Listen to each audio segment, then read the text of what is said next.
Sheldon Hoyte, thank you so much for joining me today. You're someone who I enjoy talking to. You've been on the podcast. I think this is the third time, maybe, or maybe Yeah. if I'm counting the first time I was on Soca Passion Live with you a couple years ago. God, has it been 2 years already? Yes, it has been 2 years. Yeah. Holy crap! In the context of that chat, the first conversation we had was around the murder of George Floyd, dealing with police violence and the myriad issues around that. And since then, there have been countless school shootings, and then one in Uvalde, Texas. And you're someone who I just in general trust your viewpoint, and I like to bounce ideas off of. And you have a very rational, objective, while also opinionated view on things that I really respect. So maybe just as we move forward, that's the sort of context I wanted to put out for why I wanted to talk to you today. Also, you're a registered nurse, if I'm not mistaken. Is that correct? That is correct. Yes. So you are in the medical profession that sees not just the sort of you've been on the ground with COVID from day one, but also you're one of the people who sees possibly shooting trauma and stuff on a daily basis. Maybe I don't want to presume to No, know no, exactly no. Actually, what I work in a chronic setting in dialysis. So while I've seen the effects of the COVID, I have not. I don't deal with like an emergency situation. I don't work in the emergency room. Okay, so pardon my ignorance on that. No, You're in the medical profession. Yeah. We can say that. And so I kind of am curious, just again, like I don't expect that you have answers for any of this stuff that like we're gonna walk away being like, okay, great, we did it. But like what have been some of your thoughts just to sort of do an autopsy on the last 2 years since we spoke? What are some things that you feel? Is there any progress? Has there been any positive movement, or have we stagnated? Where do you see things going? I always have so many thoughts on everything that's going on, and it's really tough to just. It's frustrating. Let me put it that way. Mm-hmm. I'm really frustrated. I'm sort of bewildered, right? Because I don't know where we go, because we've seen just in the past 2 years, right, where so many things happen in society as it relates to race, as it relates to sex, as it relates to gun violence. Mm-hmm. And we are still having the exact same conversations we've been having for the past 15, 20 years, mm-hmm. with no movement at all. What I have come to realize, from my perspective, though, is that, I think we speak and we when we speak with people, we expect that we could have a rational conversation with them and we could bridge views. But I realize sometimes even I, at some point, used to do it where I would, if someone has an extreme view that conflicts with my view, I sort of I get a little more aggressive with my view, trying to push my view on them, as opposed to trying to understand how they've come to that conclusion. Mm. How is it they look at the world from that point of view? What's the underlying thought process, right? I've even indirectly or unintentionally had the opportunity to watch some of the Fox News broadcasts. I don't watch Fox News. Mm-hmm. I usually watch CNN. And in the facility I work at, you have a lot of right-wing patients, mm-hmm. and the TV is always on Fox News. Even some of the staff, they're right-wing, and they have these conversations. And at first, it was very uncomfortable because, I'm like, I have a dedicated point of view to right-wing folks. It's like I look at them a certain way, I think of them a certain way, and I think that they think a certain way because of what we see and what we hear overall as a society, the right wing represents. So for me, that was like, okay, that was an experience, and it was also an opportunity, I think, learning experience where I realized that not all right wing um, people, or people who believe, or people who back Donald Trump, or people who believe some of the rhetoric of the far right, they're all really not with that mindset. They Some of them, and I'll just give you one example.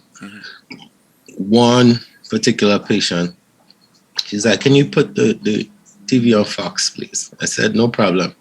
Put it on Fox News." And then she looks at me and she's like, "Yeah, I'm a Republican. I apologize." And I'm like, what are you apologizing for? She's like, "Because I know our views are extreme, right? And I just think the world has gone to two extremes." And I'm like, "That's interesting, but you don't need to apologize for your decisions and who you choose. You have a right to choose, as I have a right to choose." And she's like, "Yeah, but I know what we're experiencing in society." And to me, that was jarring for someone to actually apologize for who they choose to align themselves with. And I think that just speaks to the greater challenge we face as a society, is that it seems to be that we don't want to have a conversation where two things could be right at the same time. Well, give me an example of what you feel is like. What is a conversation in your mind that you feel like you and I could have, where both of us could be right at the exact same time? Just hypothetically speaking. Just on this whole gun situation, right? Do you have the minute there's a mass shooting, it becomes polarized. Period. Once it hits the news, you have "don't take our guns," and you have ban guns. But that's not the real conversation. There are many parts to it. First and foremost, it's not as simple as banning guns and mental health. It's a combination of things, right? So we have where someone will say, and I had a conversation with a friend, and they're like, "Oh, you guys think this is about guns. This is not about guns. This is about mental health." And then somebody will say, "Well, this has everything to do with guns. Why assault weapons so readily available to civilians?" Which is my thoughts. But both are true at the exact same time in the same space, because we need to deal with mental health, and how people who may have a mental health issue, or may have, some pending idealism of mass murder, we need to address that and control their access to guns. At the same time, we also need to control general citizens' access to guns, as far as high-powered rifles, high-powered weapons. I don't see any war. I mean, there is a war, right? If we want to use that word, but it's not. It's not a war. There's conflict. I'll use that word. There is definitely conflict. There's racial conflict. There's a sexual identity conflicts. There are women's right, gender conflicts. There's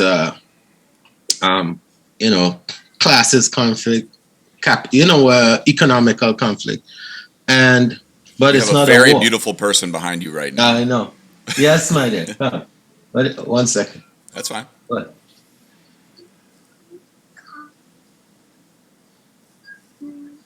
Okay, I'll give you something in a minute. Okay. Yeah. So we're not in a war. We're not right now. Ukraine is in a war. They need high-powered rifles. They need weapons. Why do we, as citizens living together in one place, need all that high-powered weaponry? And I think, as someone who grew up, seeing illegal guns and all that stuff, someone who has had the experience of having a gun in my hand for the first time at a young age, and the feeling you get when you have it, it's empowering. It's like you get more bold, you get more, there's situations that you would usually walk away from that you may now not feel inclined to walk away from because you're emboldened, because now I could more readily do something about it. So I don't understand it.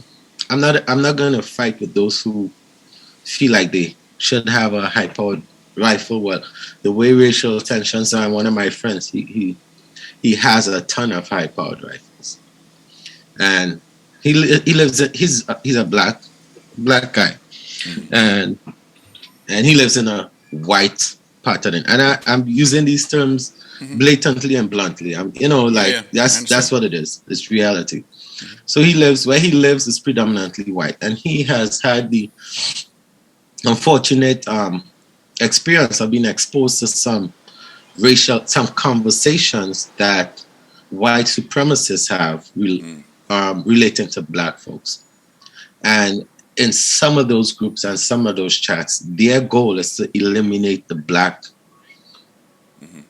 the black citizens, the black Mm. Americans in this country, because they feel threatened, Mhm. as did that guy who did the shooting in Buffalo. Right, the replacement theory stuff. Correct.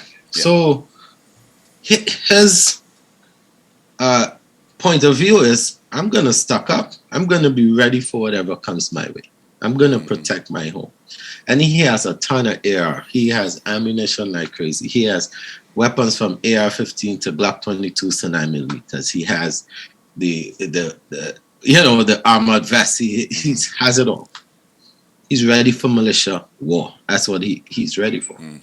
And when the school shooting happened, we had that conversation. If you look at, I wonder if it's on my Facebook thread.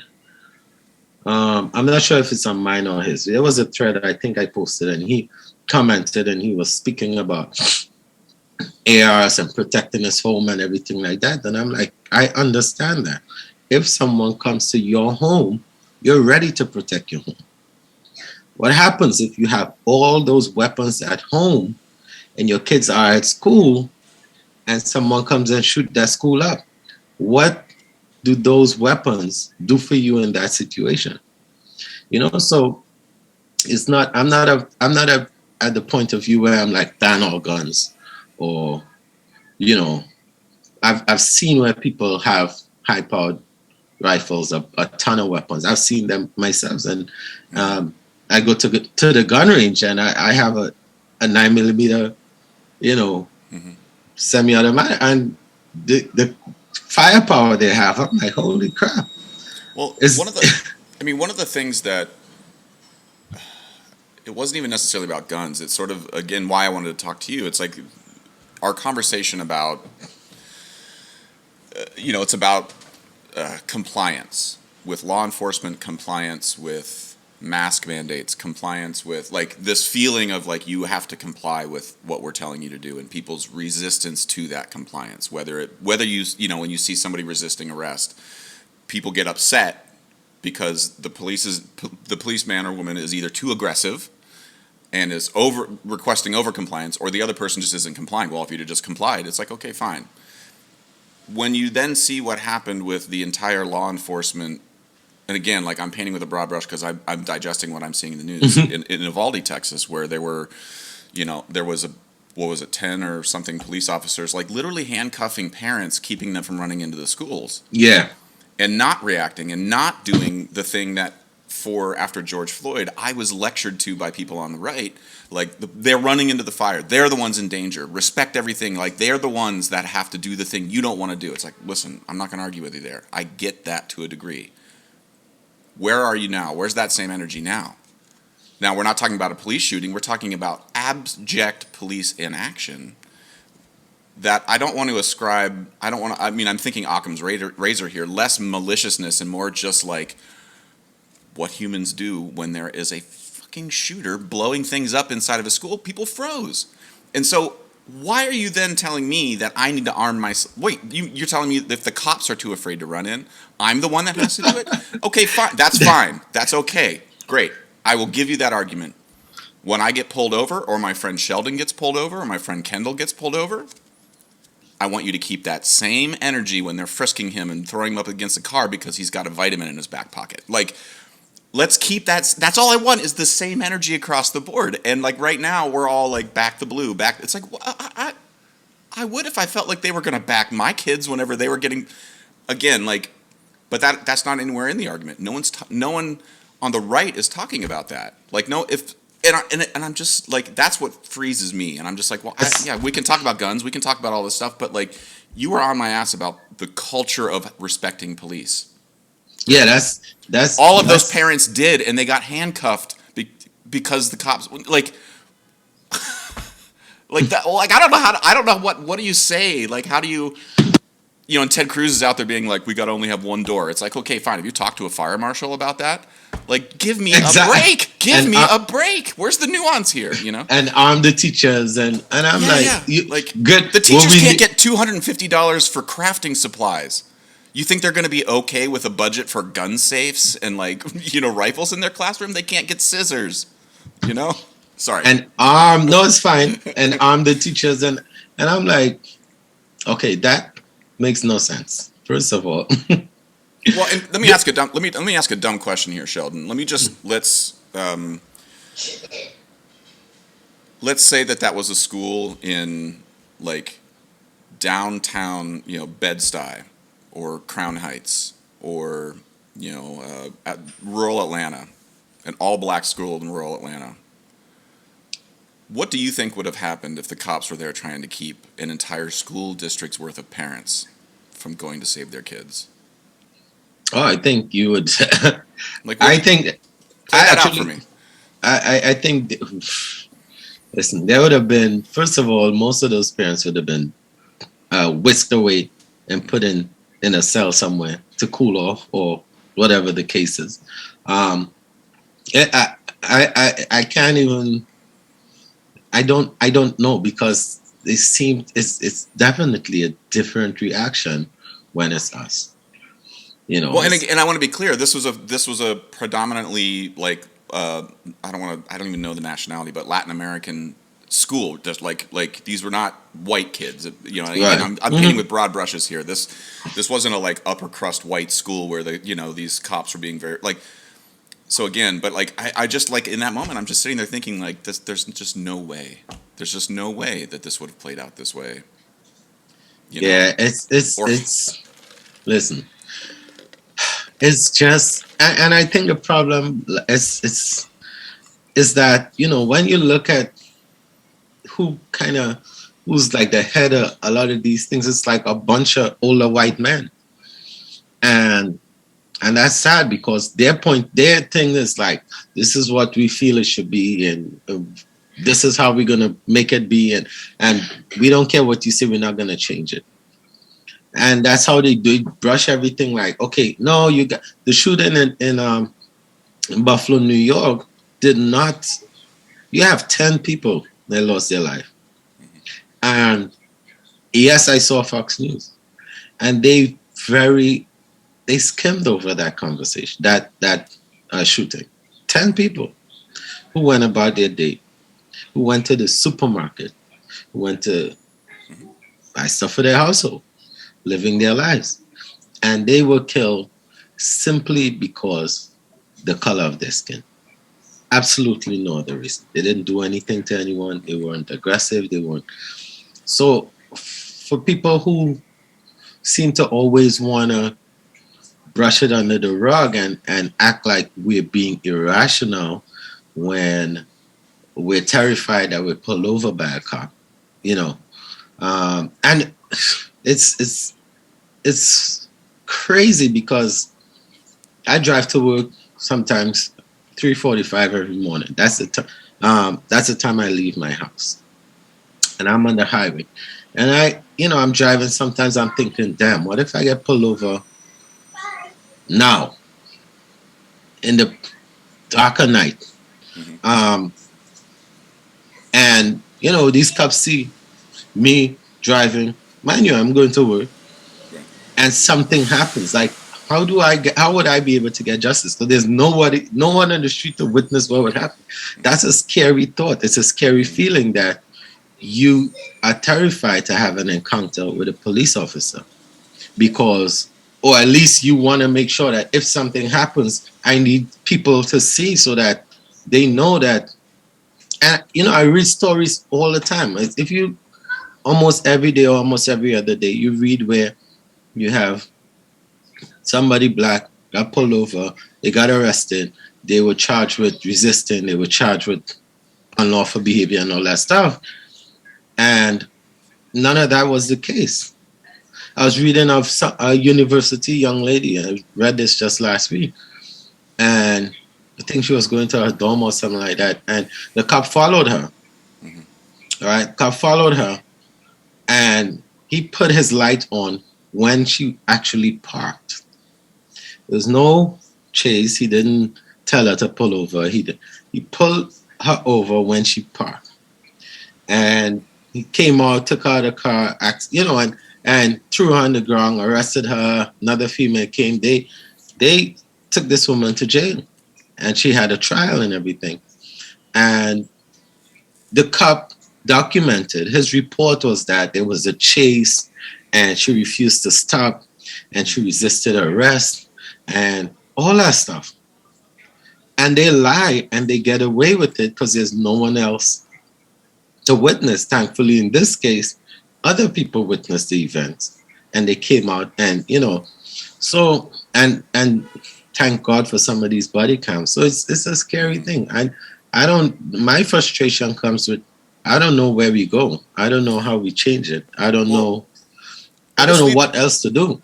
Well, I mean, this leads me to, the thing that if somebody had a gun to my head right now and was like, give me the answer, and we'll do it for the next 2 years. Whatever you say is what this country will do for the next 2 years. Honest to God, Sheldon, it would be what you and I are doing right now and what you and I have been doing since one of the more traumatic... you and I have been talking for a long time. We've known each other in the steel band context for a while. But, the impetus for you to... The idea that I was the first person, maybe not the first person, but one of the people you thought of to talk to in a very intense moment in our nation's sort of consciousness, that was terrifying for me. But actually, at the end of the day, it wasn't that hard. Maybe it was for you, but at the end of the day, it was terrifying for me to be like, "Fuck, I'm going to go on and talk about guns or white people or what?" What? Where's my responsibility here? Or who am I talking for other than myself? Well, at the end of the day, I'm not. I'm talking for me, and you're talking for you, and you and I have a better understanding of each other. And this sort of, I guess it's just not that hard. I wish people, I think it just takes a long time. You're not going to read about it on Fox News or CNN, about the conversation you and I had. You're not going to read about the conversation you had with the woman in the dialysis clinic over turning on Fox News. That's not a sexy piece of news to keep people engaged.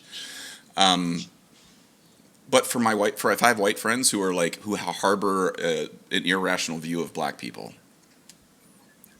just trust me when I say, go ask that question. Just go get yourself in a place with somebody that you feel trusts you or has a trusting sort of demeanor like yourself, and then ask the dumb question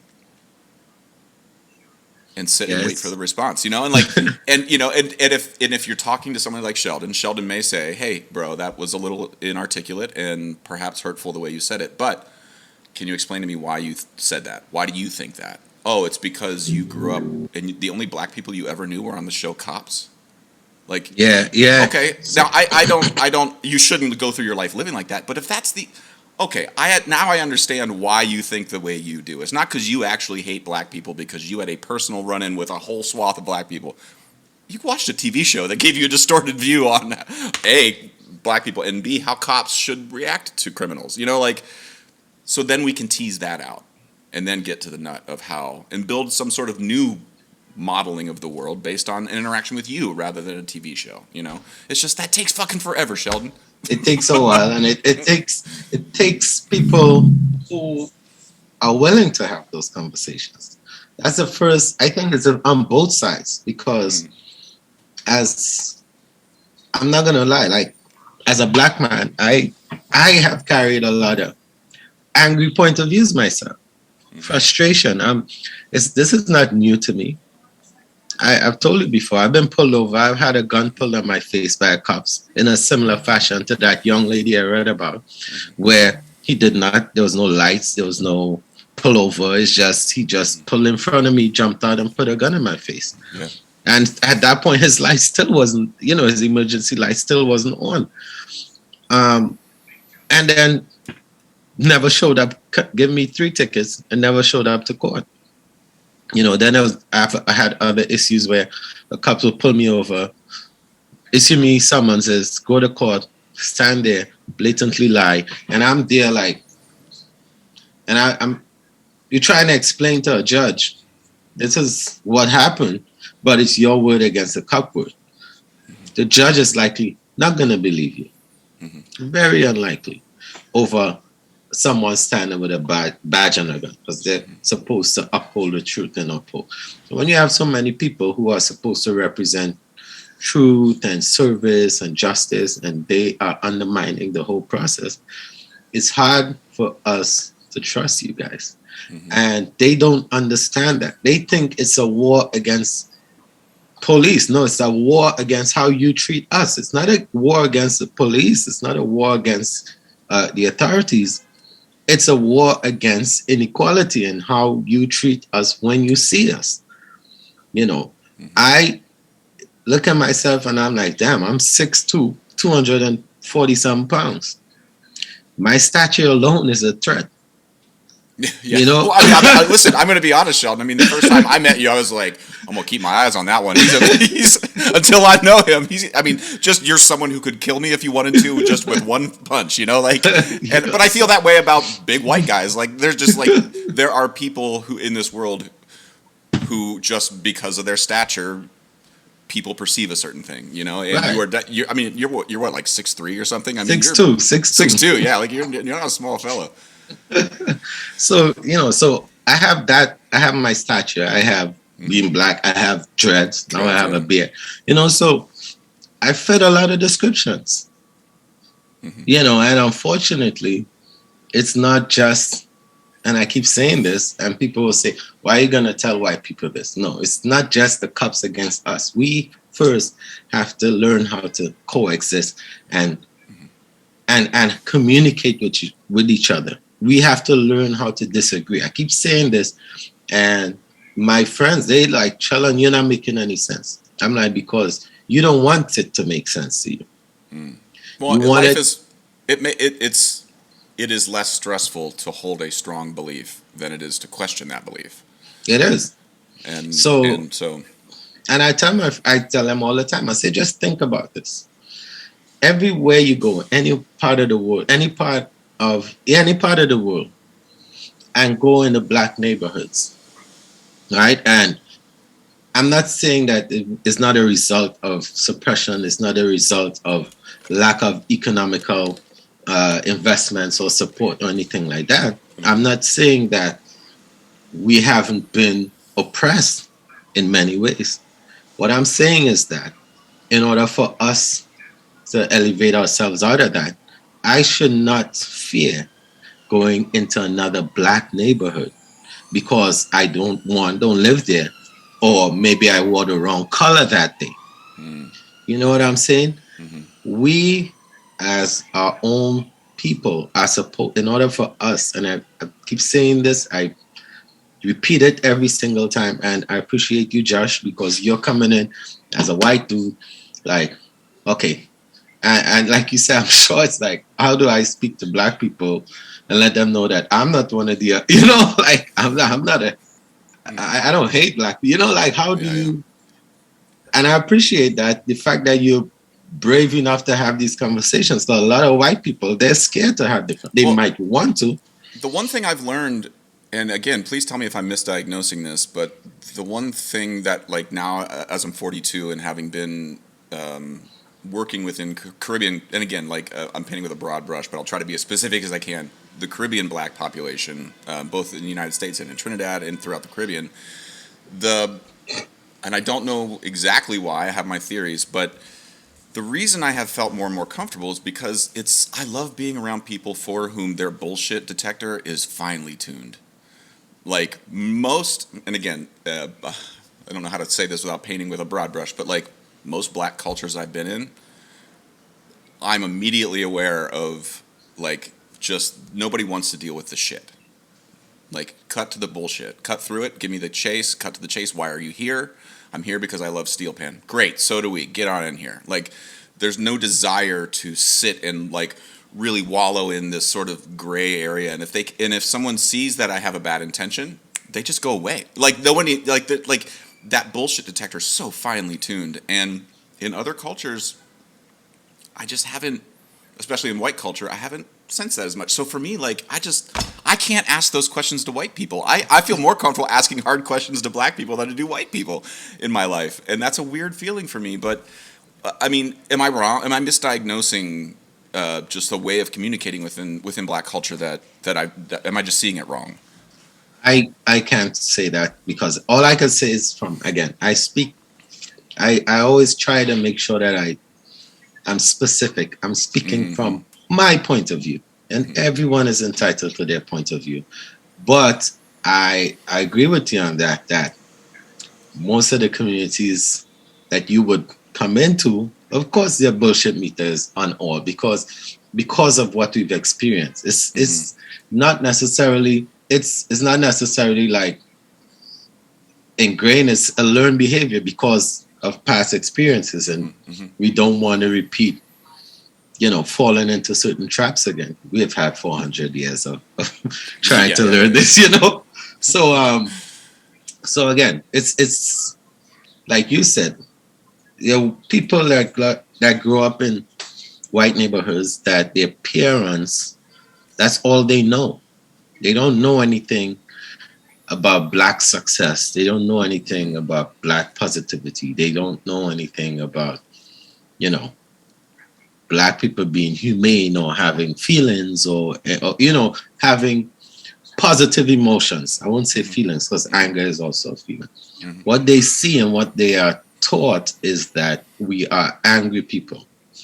Is that a lie? Absolutely not. It's not a lie. But the hard part is trying to understand why we're angry.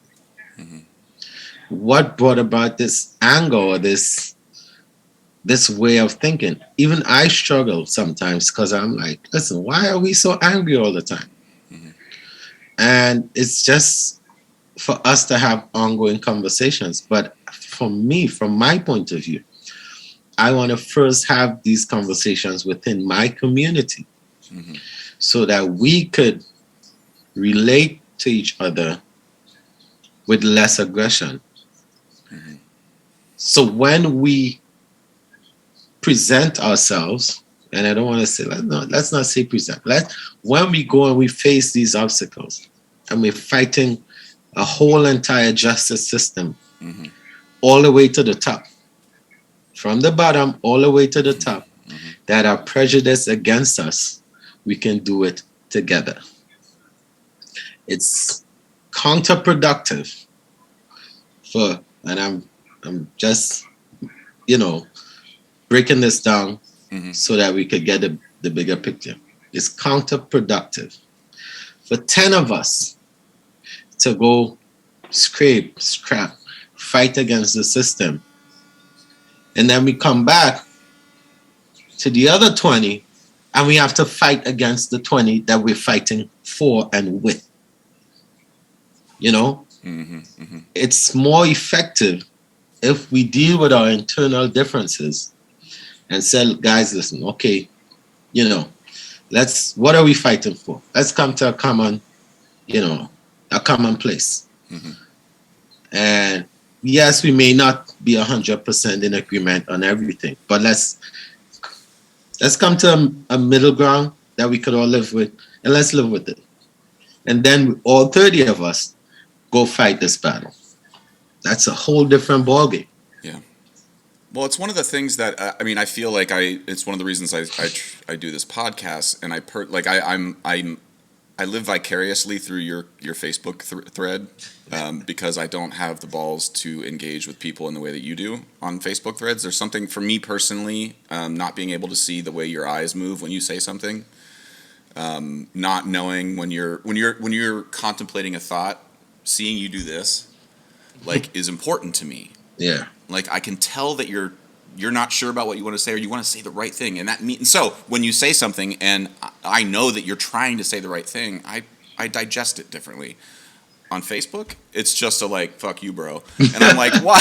Were you taking a poop? Like, why would you say that like that? You know? And so I just shut off. I can't actually engage in that way. I mean, I think for me, the thing that scares me is the predominance of the way people put out ideas on social media, but then don't take the next step of flushing out those ideas with another person in real time, like this. Because I think, yeah, there's white supremacists on the one pole, and there's people who hate all white people and think we should murder them too on the other pole, right? Let's just say those two poles. And I think actually, though, there's a lot of people right on the fringe of where the Venn diagram is about to overlap who are just afraid, who aren't even entering the conversation because they're terrified about saying the word colored or the word black, and they don't know which to say, which is right. And I don't want to offend anybody. Or like, I saw somebody in the gay community say something about trans folks, and so now I'm offended. And it's like, well, okay. You are missing out on this huge piece of the pie based on this one tiny little thing that you're seeing out of context on social media. You're not even willing to engage with why another community of folks might have a different look on gender or guns or race or whatever. Like, that's actually, to me, that's why I said it's not that hard. Like, it's nearly impossible for me to convince the white supremacist to come on and talk with you. Yeah, but it's way easier for me to convince my super liberal friend who maybe has never hung out with black people for any extended period of time, but who has read Ibram X. Kendi and has read Ta-Nehisi Coates and has very strong views on things, you know. But they're never actually engaging, never having the dinner in a black household, and having to have that feeling of like, oh boy, I don't understand any of the slang that's being spoken here. I don't understand any of the cultural references. I don't understand the jokes. Like, you know how many times I've sat in a black household and been like, what in the hell are you all talking about? You know, but sitting through it and then learning, oh, that's what they're talking about. Oh, okay, you know. And being like, whoa, I had no idea that you all saw Kanye West this way. And again, not everybody, but like, oh, I don't hear that viewpoint in the white world. You know? And that's actually where I feel a lot of the tension is. And it's like, do we just need a monthly dinner with whites and blacks to get together and have a barbecue and be like, what's the answer here? I don't know. That seems very, very ham-handed, but like.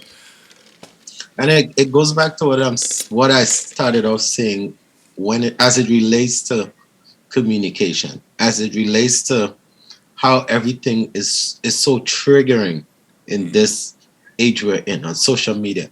No one everyone's talking about freedom of speech, and every single day someone has to go and walk back what they say because of one word. I will never apologize for that. That's why I've pulled back a little bit on social media, because if I feel a way, I should be able to express myself without. Obviously, there are certain words that we know would be very offensive, but there are words now, or there are things now that it's just me trying to. I don't know how else to relate to this particular issue than using this phrase. Right. So I shouldn't apologize for that. You know, instead of being angry, say, listen, you know, that was offensive. The reason it's offensive is because of this. And I would understand. But for you to just get angry, right, and say, oh, let's what they when they just boycott, or what's the word? Oh, I just cancel? Yeah, cancel culture. Yeah. Let's just cancel this one because of this. I'm like, why? Like, okay, what's the rationale? And it's so easy for that to take off, because it seems like people feed on negativity. And there's so many instances where someone might, and I'll give you an example where I'm in agreement with some of the things, my point of view, and certain things, then I'll give you an example that people might say, Sheldon, he's homophobic, or he's this and he's that. I think everyone has a right to choose who they want to be, live how they want to live. What I disagree with is you trying to force that on us to accept that everything should just all of a sudden be blanketed. And when I say that, I mean our children are no longer growing up with the innocence that they should have when we were growing up. And when I say innocence, I don't mean necessarily a united point of view. I mean, you go to school, you learn A, B, C, 1, 2, 3. Now it's about taking out critical race theory, LGBTQ. Okay, let's get basic education down first, please, and then we discuss that when they grow older, as they start to identify who they want to be in life. Then they could face the challenges of life with some foundation, a little bit more grounded. That's my point of view. Is it necessarily the popular point of view? Maybe not, but I should be allowed to say that without feeling like somebody's going to be, oh my God, we're never going to talk to him again, because that's how we feel. I'm entitled to feel how I feel. The difference is I'm willing to have a conversation about it and try to understand where you're coming from. But a lot of us don't do that anymore. We speak and we expect that when we put a point of view there, we're going to just get all, I agree. And the minute someone says, I disagree, it's like, oh my God, no, how dare you disagree with my opinion? Right. Disagreement is by default, you're taking the, like, it's just you're an irredeemable person, and or there's no nuance there. I mean, the argument around, or the talk around, CRT or talking about LGBTQ issues in kindergarten or whatever. It's the bill in Florida is the one that got a lot of press around it. To me, the conversation just gets frustrating when, like, for me, I zoom out and I'm like, so we want kindergartners to embrace these issues when fully formed adults actually can't digest it well. And fully formed adults have agreed over time that 1 + 1 = 2 and 2 × 2 = 4 and 4 divided by 2 is 2. Like, so we don't. Those are things we can then pass on to younger generations and be like, trust us on this. 1 + 1 = 2. We got you. And that, yes, there are different ways. There's Common Core math. There's different ways to get to that. I didn't grow up on core. I get it. I understand why a parent could be frustrated by that. But then whenever, just the idea that you can't be like, well, hold up a second. Like, adults haven't agreed on this yet. Maybe let's not just embrace it wholeheartedly systemically. If systemic, again, like I'm saying this and immediately having a lot of questions. I feel like you and I could just do a whole nother podcast just flushing that idea out. But it's this, to me, it goes back to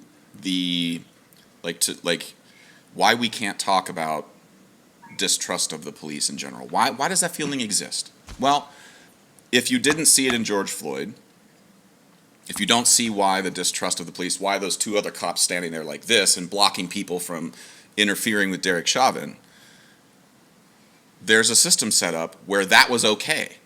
That was the accepted response from the cops, right? The cops were trained to do this and stand and block and, we're doing a thing here, get out of the way. Well, that exact same thing happened in Uvalde, Texas. Just, they weren't putting their knee on someone's neck. They were afraid to go into a school and they were blocking parents. It's like, let's step away from guns for 2 seconds, but let's talk about why that distrust might. I'll even go further back. Mm-hmm. I'll call 2 names out there. A lot of people will be like, who the hell are they? Amadou Diallo, Abna Louima. This is way back in the late 90s. Mm-hmm. Right? Rodney King. Mm-hmm. This is not new. So when you try to ask the question, why do we not trust cops?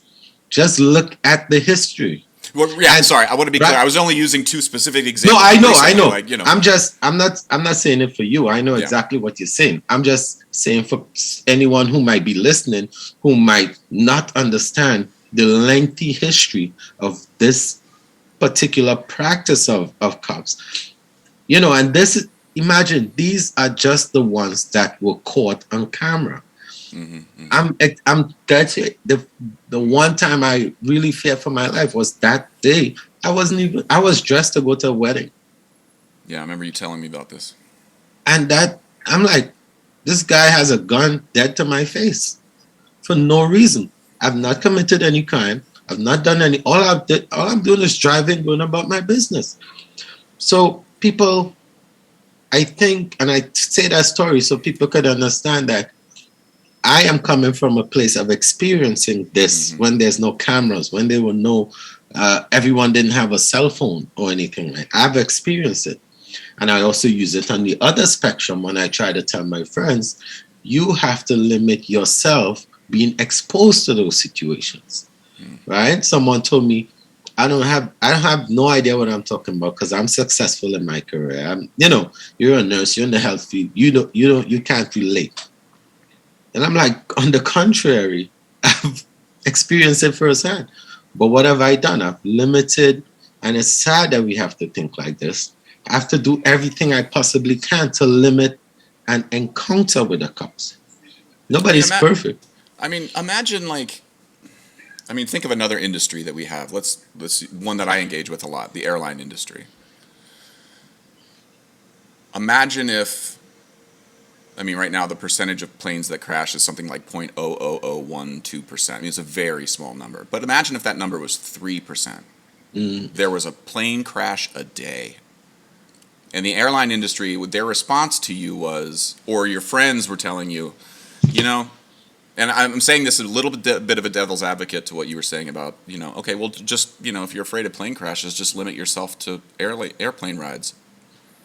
It's like, well, you fucking train the pilots better. Like, we could do that. Like, why am I the one that's responsible for putting myself in danger here? Like, and so we train airline pilots because we don't want that trauma of a plane crash, but once every 2 years, and we've accepted that level of casualty as a society, right? Why then, with cops, do you have to? I'm asking a rhetorical question here. I don't expect an answer, but like, why would I ever feel like I have to be like Sheldon? You know what you should do? Just don't get on airplanes, buddy. I know, and that's what I'm saying. That's what goes back to me saying that it's sad because it's a reality. It's a reality that, like you see these little kids run behind me ever so often. And two of them are boys. One girl. So we even have to keep having those conversations with these kids. Like, it's frustrating because like you can't get away with the same shit a white person does. Mm-hmm. And I'm being blunt here. I have a Oh, yeah. coworker. He's 29 or 28. He just turned 29. And he's been in Huntsville, Texas for a long time. So he's surrounded by white folks.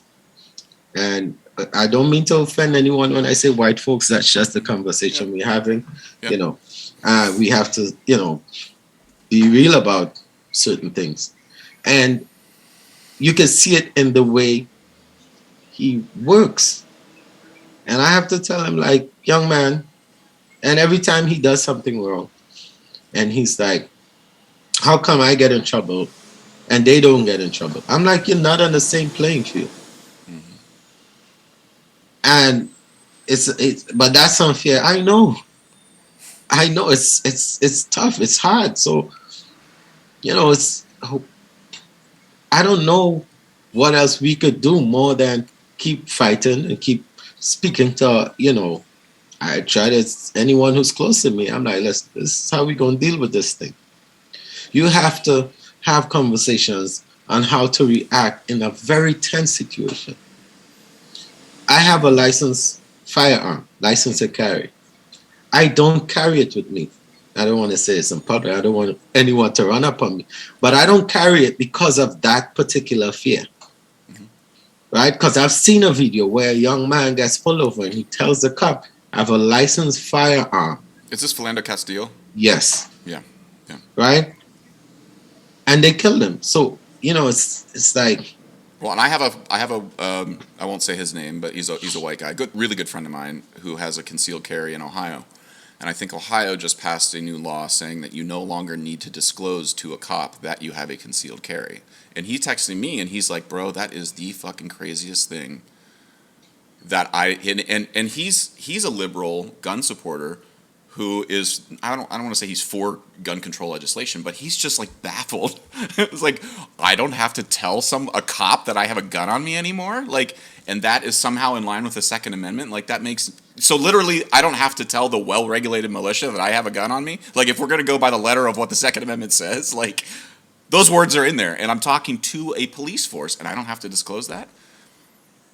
That seems like a recipe for disaster to me. But Absolutely. what I do I mean, know? I don't own guns, you know. Like, I play drums, Sheldon. Like, and I don't have a desire to own a gun. But no, that seems crazy. I'll be honest. I have never had a desire to own guns until I moved to Texas Why is that? because of certain rhetoric and you hear people, especially when it was coming to election time, and there was a threat out there that they were gonna kill black people. They were gonna come around and shoot black people. And I'm like, what in the world? I'm not for guns. I'm not, but I have a family, and everyone here has a firearm, and I don't want to be caught with my pants down, for lack of a better phrase. So I had to. I mean, I just felt like in a society environment where legal guns, and now Texas passed a law recently where you don't even need a license to carry. You could just walk with your gun. You go buy a gun. I don't need to have a license. I could take it wherever. And that has resulted in a spike in homicides, and especially in the urban areas in Texas. I'm Harris going to County. guess a spike in suicide too. I mean, Well, suicide numbers. When you look at the number of suicides that happen, like, or gun deaths per year in this country, the thing they don't talk about is like the vast majority of those are suicides, like, because people have ready access, and this is where the mental health thing gets woven in here. Yeah, and gets dealt with very poorly. Like, it's horrible. it's like anybody who shoots up a school has a mental health problem. I'm sorry, you cannot convince me of that. No, that's the And truth. anybody who shoots themselves with a gun has a mental health problem. And I say this as someone who deals with depression. I'm on medication for anti-anxiety stuff. Like, and I'm sitting here telling you that if I'm having a terrible day and I go into a Walmart, I want, as a rational person now, I want that Walmart clerk to have to look me in the face and be like, you got to wait 4 days. Because in that 4 days, I might go see help. I might get a good night's sleep. I might see an ex-girlfriend who apologizes. Like, all of the things that cause people to go bonkers, right? In those moments. Like, that's what I want as someone who deals with mental health issues. So, but we can't have those discussions because then it gets, we're not going to stigmatize. It's like, well, okay, all right, what are we going to do then?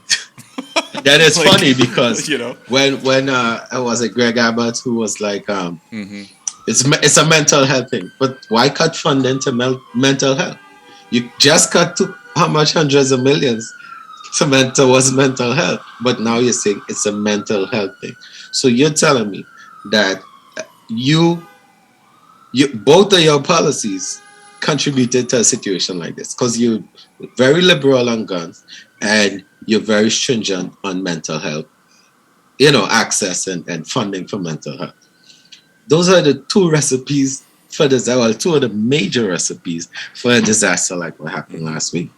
And I again, Josh, people might think that we're doing this because of what happened last week, but guys, this was planned way before this. We just couldn't do it prior to that because. And Sheldon, I swear to God, the next time we talk, we can talk about something else. We can. Now, I'm okay because. I just really enjoy chatting with you about this. I appreciate it because it gives me an opportunity to just release some of my thoughts. Because lately I'm like, I don't have the energy anymore to really engage people in social media. It takes a lot of energy and effort. And like you said, it's easier to speak to someone face to face because then you could understand my demeanor. You could understand. Or maybe you get a better idea of I'm not coming from a place of anger or cause when you read words, it's like, damn, what the hell?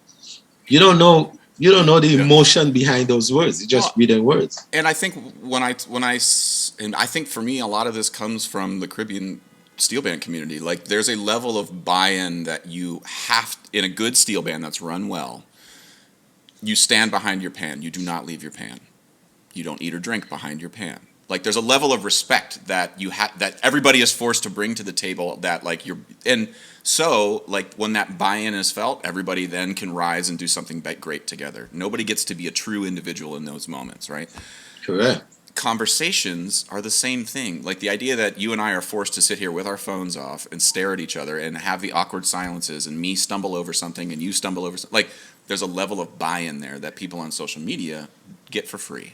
And often the stuff that I get for free, barring my trash being taken out and clean water coming out of my taps, like, well, I don't get those for free, I pay for those. But like the stuff that I get for free with, like, I care the least about. It's the stuff that I actually have to put the spade in the goddamn soil and hit a rock and dig it out and keep digging. Like, that's the stuff that I'm most proud of. And on that note, Sheldon, I have robbed you of an hour and 4 minutes of your life, and your beautiful daughter has been flitting about in the background, playing on my Catholic guilt this whole time. So I'll let you go here, buddy. But just before we do, what do you have any sort of like what kind of stuff are you working on now? Like what kind of, are you still DJing? Are you still like, what's something that you're pumped about coming up this summer that you're working on? Of course, I'm still DJing. I'm like, you see my little system behind me here. When I have time, I do work in the background. I'm also getting more involved in mass production for Carnival and stuff like that. Obviously, but steel pan is never gonna go away. So I'm gonna be in London for that. I'm gonna most likely be in New York also. I'm not sure what's going on there, but neither am I. We're all. It's going to come together at the last minute, but you know, I think everybody's. I've gotten some information, but I'm not at liberty to just put that out there. I'll let the folks who are dealing with that put that out there. Yeah. Good news is I've been asked to host an event, whatever it's going to be. So I may be on that side of the things for the steel pan, which I will be excited about, providing that it happens. Again, I'm actually going to go back to school because I'm going to go do my nurse practitioner. Yeah? Yeah, so awesome. I'm working on a lot of things now. Well, congratulations on that. That's great. Yeah, thanks. I mean, or is it? I don't know. That sounds awesome to me, but maybe it's... it's great. It's great. It's great. Good. It's, Is it to get more certified for dialysis stuff, or is it a different area? No, it's just, I just want to be able to control more of what I do work-wise, because I'm definitely gonna work more into being more involved in carnival productions and festivities. And I want to be able to have that freedom from designated work career and invest more, so I could see better returns in what I do as, I think everyone should, like you say, play a steel pan, be in a band at least once in your life. It's an experience that could possibly change your life. Sheldon, maybe that's the silver bullet here to all of our woes, is just start every police department needs to start a steel band. And you must play with members of the community once a month. Like maybe in 30 years we'll be in a different position, or maybe we'll be right where we left it. But I would wager the opposite. Well, Sheldon, I really appreciate your time. I hate to say that it warms my heart to have talked to you about this crazy stuff, but it actually does give me a sense of like calm in a way that lets me see things. I can see a little bit further now than I did before I started talking to you, and I really appreciate that. One final plug: I've noticed a trend of Caribbean people moving to Texas, and I want to end that trend and bring you all back. So. Put the word out to Jerion. I'm hearing some rumblings in the community, and it's really starting to piss me off. You guys are starting to poach all of the Caribbean folks down to Texas. Come on, man. I'm sorry, but I had to do it. But well, I don't think Houston Carnival doesn't really roll off the tongue quite. It's like it's not at this point. Not at this point. But we're working on it. Before you go, one last plug. I got my friend. I don't know if you see the T-shirt, Small Minds, Kill Big Dreams. It's one of my friends, old school friends, and he just, I think after George Floyd and that stuff, he just started doing T-shirts with some inspirational quotes on it. It's called Voice of the People Clothing, and it's online. Voice of the People Clothing is he has a website up. I think that's VOTP.com or voiceofthepeopleclothing.com or something like that. But I just wanted to shout him out. He's trying to do his thing, and yeah. Well, I'll look it up because I could only see the small minds part the whole time, and I know small minds kill big dreams. I love it. Well, I'll look it up. Well, man, thank you so much for your time. I really appreciate it. Tell your daughter I'm deeply sorry for whatever it is she's been waiting for this entire hour, and stay healthy. And I hope to see you soon, man. All right, you too, man. All right, see you, buddy. All right, bye. Okay, I hope you enjoyed that conversation. This podcast is brought to you by Liquid Drum, liquiddrum.com down in Waco, Texas. My good friend Todd Meehan runs an amazing percussion company down there. Great merch, great content. Check him out, liquiddrum.com.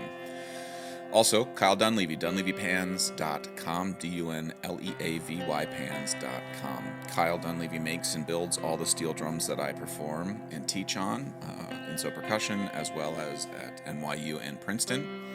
He's an amazing tuner builder, just a really nice guy, very dependable. Check him out.